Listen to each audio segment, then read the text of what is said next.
नमस्कार, हम रिंकू तिवारी दुबई से स्वागत बा आप सबके हमारे चैनल पे। आज आप सबके एगो दुल्हा के कपड़ा पहने टाइम के गीत सुनाओ तनी। आप सबके भी पता होई कि जब दुल्हा तैयार होलन, जब शादी कर जाए खतरा, तो टाइम पे फूफा जी या जीजा जी केहू भी कपड़ा पहनावला, वो टाइम पे हंसी मजाक खतरा गीत हवे। तो थोड़ा सा ये सब गीत अच्छा लगेला वो टाइम पे, ऐसे लोग गावेला। और आशा बा कि आप सबके भी गीत बहुत अच्छा लगे और पसंद आवे तो लाइक और कमेंट जरूर करे लोगिन। और अगर चैनल के सब्सक्राइब नहीं कैले तो कृपया आप सब चैनल के सब्सक्राइब करिए कि जब भी हम गाना अपलोड करें तो सबसे पहले नोटिफिकेशन आप सबके मिले। पान खा ले दूल्हा, अरे पान खा ले दूल्हा, दुल्हा के सब भैया हो लाल, दुल्हा के सब भैया हो लाल।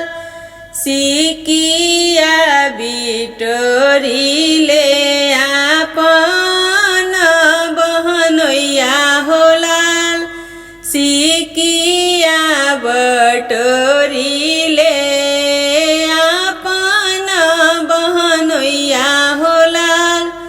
पान खा ले दूल्हा, अरे पान खा ले दूल्हा, दुल्हा के सब भैया हो लाल, दुल्हा के सब भैया हो लाल।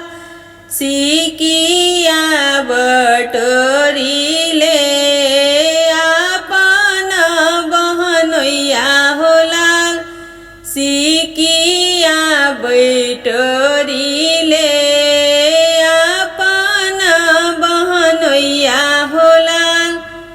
कोट पहिनी दूल्हा, अरे कोट पहिनी दूल्हा, पहिनाई उनकर जीजा हो लाल, पहिनाई उनकर जीजा हो लाल।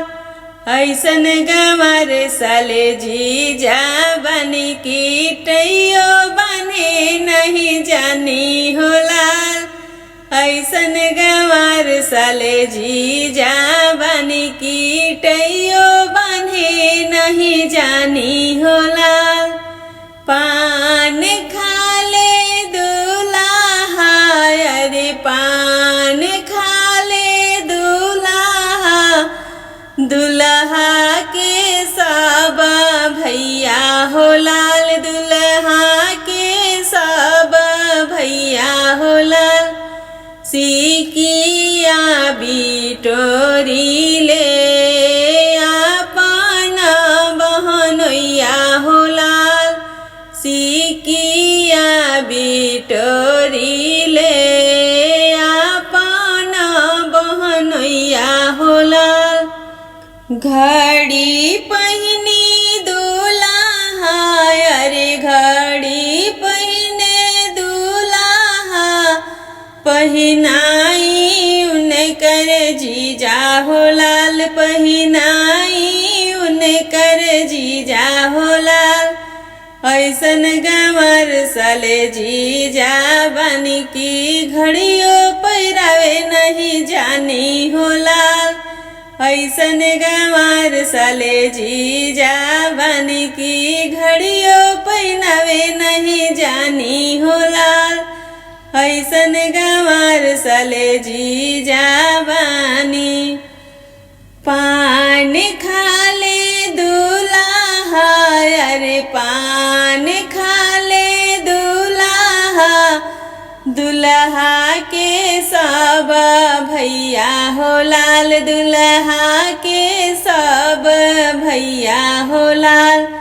सिकिया बिटोरी ले आपन बहनोइया हो लाल, सिकिया बटोरी ले आपन बहनोइया हो लाल। मौरी पहिने दूल्हा, अरे मलवा पहिरे दूल्हा, पहिरावी उनकर जीजा हो लाल, पहिनाई उनकर जीजा हो लाल। ऐसन गंवार साले जीजा बनी की मौरी पहनावे नहीं जानी हो लाल। ऐसन गंवार साले जीजा बनी की मौरी पहनावे नहीं जानी हो लाल। ऐसन गंवार साले जीजा बनी की मौरी पहनावे नहीं जानी हो लाल। पान खाले दुल्हा, अरे पान खाले दुल्हा, दुल्हा के पांचों भैया हो लाल, दुल्हा के पांचों भैया हो लाल। सिकिया बटोरी ले अपना बहनोइया हो लाल, सिकिया बटोरी ले अपना बहनोइया हो लाल, सिकिया बटोरी ले